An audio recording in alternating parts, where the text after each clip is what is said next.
नमस्कार साथियों, एग्जाम यात्रा यूट्यूब चैनल पे आपका स्वागत है। मैं अजीत। आज आपकी पॉलिटी की क्लास स्टार्ट हो जाए नेक्स्ट। तो अभी तक हमने भाग 4 और 4 क तक पढ़ा था संविधान में। आज हम भाग 5 के बारे में अध्ययन करेंगे कि भाग 5 में क्या दिया गया। तो जैसे हमने आपको बताया था कि संविधान में जैसे जैसे जिस तरह के कार्य आते हैं या फंक्शंस आते हैं, उसी साथ संविधान को भागों में विभाजित किया गया। पहले भाग, दूसरे भाग, तीसरे भाग, चौथे भाग और पांचवें भाग, छठे से 22 भागों में। तो आज जो हमारा टॉपिक है वो है केंद्रीय कार्यपालिका। ये संविधान के किस में आता है? संविधान के 5वें भाग में आता है। संविधान के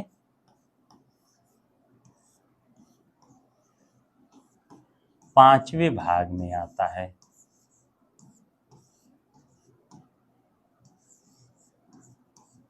अगर पूछा जाए केंद्रीय कार्यपालिका आती। अब देखिए, केंद्रीय कार्यपालिका, हमारा देश कैसा है? हमारे यहाँ कौन सी व्यवस्था है? संघीय व्यवस्था है। तो संघीय व्यवस्था में क्या होता है?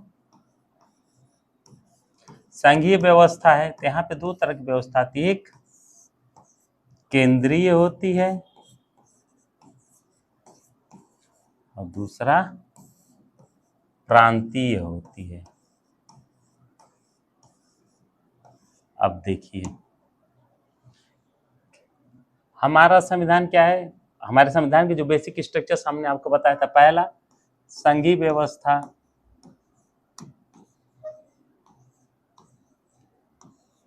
संघीय व्यवस्था।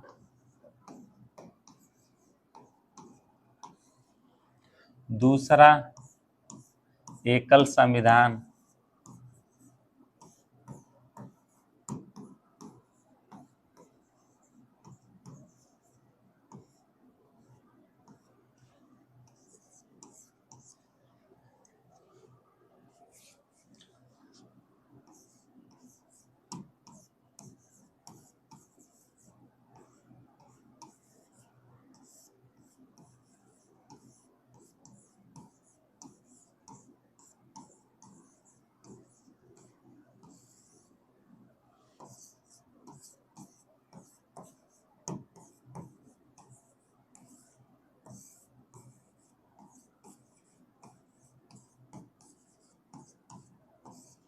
देखिए, जो हमारे संविधान के कुछ संघीय व्यवस्था है। संघीय व्यवस्था हमने बताया था कि एक केंद्र स्तर पर सरकार हुई, एक राज्य स्तर पे होगी। और दूसरा एकल संविधान। हमारे यहाँ पता है कि विश्व का सबसे विस्तृत संविधान हमारा संविधान है, जिसमें केंद्र और राज्य सभी के संविधान का स्रोत एक ही है और संविधान की सर्वोच्चता है। यहाँ पे संविधान की सर्वोच्चता मतलब यहाँ पे कोई भी सरकार का, जिसे हम कार्यपालिका, न्यायपालिका, विधायिका कहते हैं, वो सर्वोच्च न होकर संविधान सर्वोच्च। संसदीय व्यवस्था है। यहाँ पे वेस्टमिंस्टर इंग्लैंड की तरह संसदीय व्यवस्था, यानी कार्यपालिका का जो गठन होता है वो विधानमंडल से जुड़ा होता है। यानी विधानमंडल में जिसको बहुमत होता है वो सरकार का निर्माण करता है। इसी प्रकार यहाँ पे संघीय व्यवस्था है और कार्यपालिका के तीनों के अंग स्वतंत्र हैं। कार्यपालिका, न्यायपालिका और विधायिका। विधायिका जिसको हम संसद कहते हैं, जबकि ब्रिटेन में विधायिका होने के बाद वहां पे संप्रभु होती है संसद, लेकिन हमारे यहाँ ऐसा नहीं। हमारे यहाँ संविधान सर्वोच्च है। इस प्रकार हम आज पहले डिस्कस करेंगे जब एग्जीक्यूटिव में, कार्यकारी में, तो हम पहले केंद्रीय कार्यकारी के बारे में जानेंगे कि केंद्रीय कार्यपालिका कैसे संचालित होती है। हमारे यहाँ संसदीय व्यवस्था है लेकिन गणतांत्रिक व्यवस्था है, जबकि इंग्लैंड में संसदीय व्यवस्था होने के बाद भी वहाँ पे राजतंत्र है। वो राजतंत्र संवैधानिक राजतंत्र है, यानी वहाँ हेड ऑफ स्टेट जो होता है वहाँ का राजा होता है, यानी क्राउन ब्रिटिश ताज जो धारण करता है, वहाँ राष्ट्र का प्रमुख बोला जाता है। हमारे यहाँ फ्रांस की तरह गणतांत्रिक व्यवस्था है। यहाँ पे राष्ट्रपति जो होता है सर्वोच्च होता है, लेकिन राष्ट्रपति का निर्वाचन होता है, कोई वंशानुगत पद नहीं होता है। तो यहाँ संसदीय और अध्यक्षीय प्रणाली का मिला जुला स्वरूप दिखता है, खासकर गणतंत्र के परिप्रेक्ष्य में। इस प्रकार हम पहले आके देखते हैं कि हमारी केंद्रीय कार्यपालिका कैसे संचालित होती है, किसके नाम से संचालित होती है, कौन इसका प्रमुख है, कौन वास्तविक शक्तियों का प्रयोग करता है। चलिए देखते हैं हम। अब देखिए, हमने कहा कि हमारे यहाँ जो है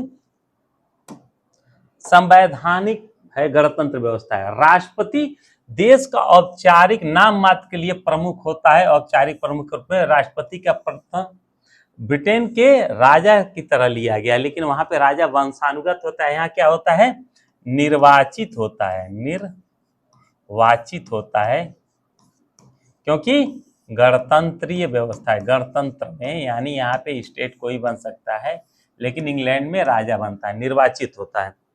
कार्यपालिका का औपचारिक प्रधान राष्ट्रपति, जितने भी कार्यपालिका के कार्य किए जाते हैं वो राष्ट्रपति के नाम से किए जाते हैं। वास्तविक शक्तियों का प्रयोग प्रधानमंत्री अपने मंत्रिमंडल के द्वारा करता है, लेकिन सारे कार्य जो होते हैं फंक्शनिंग रूप में राष्ट्रपति के नाम से होते हैं। जैसे ब्रिटेन में वास्तविक शक्ति प्रधानमंत्री उसके कैबिनेट में निहित होती है, लेकिन सारे कार्य वहां के राजा के नाम से किए जाते हैं, क्राउन के नाम से। वैसे ही भारत में है, लेकिन इसके बाद भी भारत के और ब्रिटेन में थोड़ा अंतर होता है। यहाँ का राष्ट्रपति एकदम इंग्लैंड के राजा की तरह कमजोर या शक्तिहीन नहीं होता है, क्योंकि यहाँ उसका निर्वाचन होता है, कुछ आपातकालीन शक्तियाँ होती है, विवेकाधिकार की शक्तियाँ होती हैं, जो कि इंग्लैंड में नहीं प्राप्त है। तो इसको हम क्रमशः देखेंगे। औपचारिक प्रधान राष्ट्रपति सभी कार्य राष्ट्रपति के हस्ताक्षर के बाद किए जाते हैं, लेकिन वास्तविक रूप में प्रधानमंत्री उसका मंत्रिमंडल इसका प्रयोग करता है। अब देखिए अनुच्छेद 54 राष्ट्रपति का निर्वाचन। अब राष्ट्रपति कैसे निर्वाचित होता है? हमारे यहाँ गणतंत्र की व्यवस्था है, तो इसका निर्वाचन एकल संक्रमणीय अनुपातिक पद्धति के द्वारा होता है, अप्रत्यक्ष रूप से। देखिए एकल संक्रमण पद्धति का मतलब होता है कि जिसमें वरीयता मत दिया जाता है, 1 2 3 जो उम्मीदवार होता है उनके नाम से। देखिए अनुपातिक इस पद्धति द्वारा चुनाव खड़े सभी उम्मीदवारों को वरीयता क्रम में वोट देना होता है, लेकिन थोड़ा इसे डिफरेंस होता है। यहाँ पे मत का मूल्य निकाला जाता है, राज्य की विधानसभा और उसकी जनसंख्या के सापेक्ष विधानसभाओं का मूल्य, और संसद का भी मत का मूल्य निकाला जाता है कि एक संसद के मत का मूल्य क्या होगा।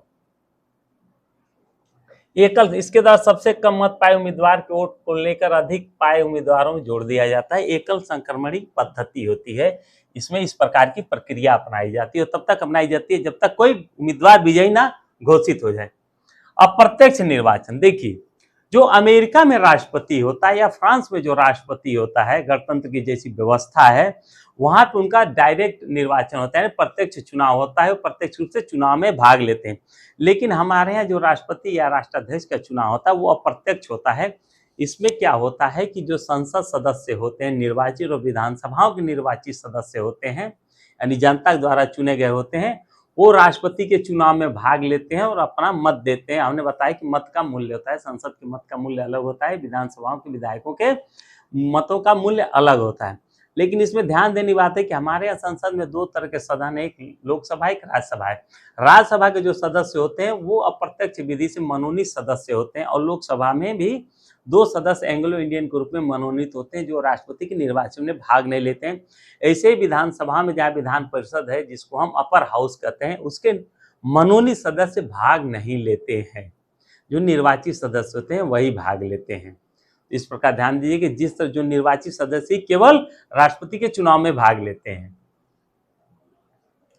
इसमें जनता की कोई भागीदारी नहीं होती है। इसमें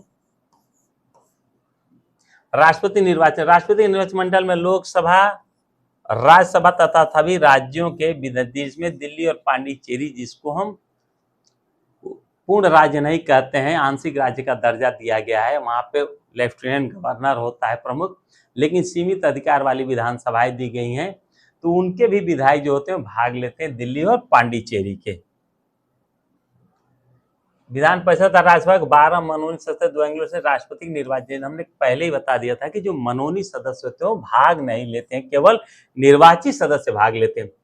मुख्यमंत्री जैसे विधान परिषद का या प्रधानमंत्री राज्यसभा का मनोनीत सदस्य होगा तो वो नहीं लेगा, इसी प्रकार विधान परिषद का होगा तो नहीं लेगा। किसी भी पद में मनोनीत जो सदस्य होते हैं वो नहीं ले सकते हैं, जिनका निर्देश राज्यसभा में 2, विधान परिषद और राज्यसभा में अलग होता है। विधानसभा जो होती है, विधान परिषद या राज्यसभा में कुछ सदस्यों का निर्वाचन किया जाता है और कुछ को राज्यपाल या राष्ट्रपति मनोनीत करते हैं। 69वां संविधान संशोधन 1990 में दिल्ली तथा पांडिचेरी, इसमें आप मुख्यमंत्री में से कोई भी मंत्री जो होता है जब वो मनोनीत होता है वो भाग नहीं लेता है। 70वें संविधान संशोधन 1990 द्वारा राष्ट्रपति निर्वाचक मंडल में दिल्ली तथा पांडिचेरी को शामिल किया। 69वां में इन राज्यों का विधानसभा का गठन हुआ, 70वां जो 1990 में था उसके द्वारा इसको अधिकार दिया गया राष्ट्रपति के निर्वाचन में भाग लेने के लिए। अनुच्छेद 56 इसमें राष्ट्रपति के कार्यकाल के बारे में बताया गया है।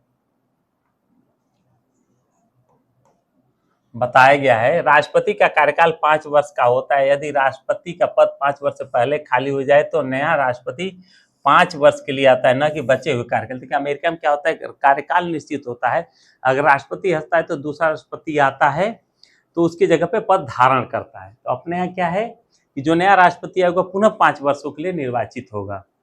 अनुच्छेद 57, एक ही राष्ट्रपति कई बार निर्वाचित हो सकता है, एक से ज्यादा बार, ऐसा कोई बाउंडेशन नहीं है, 1 या 2 बार निर्वाचित हो सकता है। अमेरिका में नियम है कि 2 बार से ज्यादा कोई राष्ट्रपति निर्वाचित नहीं हो सकता है। अनुच्छेद 58, इसमें राष्ट्रपति पद के उम्मीदवार की वह भारत का नागरिक हो, वो 35 वर्ष की आयु पूरा कर लिया और लोकसभा के सदस्य बनने की योग्यता रखता हो, 50 प्रस्तावक तथा 50 अनुमोदक की आवश्यकता होती है राष्ट्रपति निर्वाचन में फॉर्म भरने के लिए। अनुच्छेद 59, दशाएं और शर्तें, पागल या दिवालिया न हो, लाभ के पद पर न हो, संसद या विधानसभा किसी का सदस्य न हो। यदि कोई सदस्य राष्ट्रपति निर्वाचित होता है तो शपथ लेने से पूर्व अपने सदन की सदस्यता त्याग देता है, क्योंकि ये इसका नियम है कि किसी भी सदन का सदस्य नहीं होना चाहिए उसे। अनुच्छेद 60, राष्ट्रपति को शपथ दिलाने का कार्य सर्वोच्च न्यायालय के मुख्य न्यायाधीश करते हैं। न्यायिक शक्ति, अनुच्छेद 72 के अनुसार राष्ट्रपति की क्षमा की शक्तियां। अब देखिए, राष्ट्रपति के विधायिक कार्य, राष्ट्रपति के न्यायिक कार्य, राष्ट्रपति के कार्यपालिका के कार्य। जैसे कार्यपालिका के सारे कार्य जो होते हैं राष्ट्रपति के नाम से होते हैं, उसके कार्यपालिका का अधिकार हो गए। न्यायिक शक्ति में जिसमें वो दंड को माफ कर सकता है, कम कर सकते हैं, न्यायिक कार्य हो गए। और तीसरा जो होता है वैधायिक कार्य में, संसद की सदन की संयुक्त बैठक को संबोधित करता है, प्रथम अधिवेशन को करता है, आहूत करता है सदन को, इत्यादि सारे कार्य जो हैं उसके वो क्या है, विधायिक कार्य हैं। तो चलिए हम देखते हैं क्रमशः राष्ट्रपति के न्यायिक कार्य क्या है।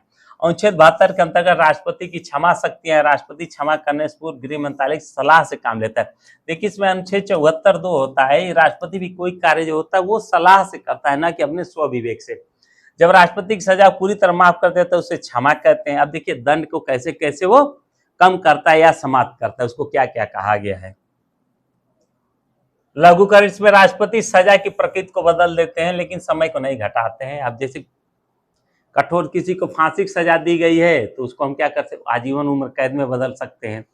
उसके बाद दूसरा है जैसे प्रतिहार, जिसमें राष्ट्रपति समय घटाते हैं किंतु प्रकृति नहीं बदलती। किसी को 10 वर्ष की सजा तो घटा 7 वर्ष या 8 वर्ष कर सकते हैं।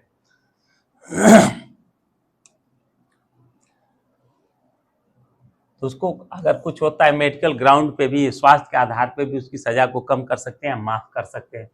प्रविलंबन कहा जाता है जब राष्ट्रपति फांसी की सजा को कुछ समय के लिए रोक देते हैं। सैन्य शक्तियां, जो सैन्य अदालत होती है जिसको हम कोर्ट मार्शल कहते हैं, उसके भी दंड को राष्ट्रपति माफ कर सकता है या कम कर सकता है, जबकि ये राज्यपाल को ये शक्तियां नहीं प्राप्त होती हैं। राजनीतिक शक्तियां, भारत के राजदूत विदेश में भेजता है तथा विदेशी राजदूत भारत में आने की अनुमति देता है। सारे जो कार्य होते हैं केंद्रीय कार्यपालिका को राष्ट्रपति के नाम से प्रेषित किए जाते हैं और उसी के द्वारा, उसकी आज्ञा के द्वारा नियुक्त किए जाते हैं। जो IAS अधिकारी होते हैं, राजदूत होते इत्यादि, जो सबकी नियुक्ति राष्ट्रपति के नाम से होती है। राष्ट्रीय आपात, अनुच्छेद 352 में आक्रमण हो रहा है या इसी कोई देश में सिचुएशन हो तो राष्ट्रीय आपात की घोषणा कर सकता है। इसी प्रकार अनुच्छेद 360 के अंतर्गत वो वित्तीय आपात की भी घोषणा कर सकता है। अनुच्छेद 360 जब आपको आपातकाल पढ़ाया जाएगा तो उसमें डिटेल 352 के अंतर्गत 358, 359 की कौन सी प्रक्रिया अपनाई जाती है, 360 वित्तीय आपात आपको डिटेल में चैप्टर्स में पढ़ाया जाएगा। राष्ट्रपति की जो वीटो शक्तियां होती हैं, जो विधायिक शक्तियों में आता है, विधेयक को रोकने की शक्ति को वीटो शक्ति कहते हैं। देखिए कौन कौन से वीटो, अत्यंतकारी वीटो, जब राष्ट्रपति जब विधेयक को पूरी तरह से रद्द कर देते हैं तो उसे अत्यंतकारी वीटो कहते हैं। और उसके बाद निलंबनकारी, राष्ट्रपति जब पुनर्विचार के लिए विधेयक को लौटाते हैं। पॉकेट, जिसको हम जेबी वीटो कहते हैं, जब राष्ट्रपति किसी विधेयक पर ना अपना हस्ताक्षर करेगा ना पुनर्विचार कर लौटाएगा बल्कि उसे अपने ही पास रख लेता है, उसे पॉकेट वीटो कहते हैं। भारत में राष्ट्रपति की जो वीटो की शक्तियां अमेरिकी राष्ट्रपति के मुकाबले काफी कम है। इस प्रकार जेबी और निलंबनकारी वीटो का ही सीमित रूप में भारतीय राष्ट्रपति प्रयोग करता है। अब देखिए राष्ट्रपति को कैसे उसके पद से हटाया जाता है, इस प्रक्रिया को हम महाभियोग कहते हैं। इसके लिए अनुच्छेद 61 में राष्ट्रपति के महाभियोग के बारे में दिया गया है। यह केवल राष्ट्रपति के लिए होता है, जबकि सुप्रीम कोर्ट के जज इत्यादि को हटाना तो उसको महाभियोग नहीं कहते हैं, संसदीय प्रक्रिया कहते हैं। और ये महाभियोग की प्रक्रिया US के संविधान से लिया गया है, क्योंकि वहां का राष्ट्रपति बहुत शक्तिशाली होता है और उसको हटाने के लिए वहाँ की कांग्रेस या संसद जो होती है वो प्रक्रिया अपनाती है। उसी प्रकार भारत में भी राष्ट्रपति को हटाने के लिए संसदीय प्रक्रिया, जिसको हम इम्पीचमेंट या महाभियोग कहते हैं, उसके लिए क्या शर्त है, क्या दशाएं हैं, देखिए। राष्ट्रपति महाभियोग किसी भी सदन से प्रारंभ हो सकता है, यानी लोकसभा राज्यसभा दोनों से किसी से प्रारंभ हो सकता है। जिस सदन में महाभियोग प्रारंभ करना है उस सदन का 1/4 यानी 25% सदस्य अनुमोदित करेंगे। अनुमोदन के बाद 2/3 बहुमत से महाभियोग को सदन में पास किया जाएगा, और उससे पहले जब लिया जाएगा उसके लिए महाभियोग चलाने के लिए तो 14 दिन पूर्व उसको सूचना देनी पड़ेगी। फिर दूसरे सदन में जाएगा, उसको भी राष्ट्रपति को सूचना देगी। अपना पक्ष है, अपने माध्यम से किसी का पक्ष करके राष्ट्रपति सदन में उपस्थित रह सकते हैं, आपने किसी को पक्षकार बना सकता है। अगर दोनों सदन 2/3 बहुमत से पास करते हैं तो राष्ट्रपति उसी दिन अपने पद से हट जाता है।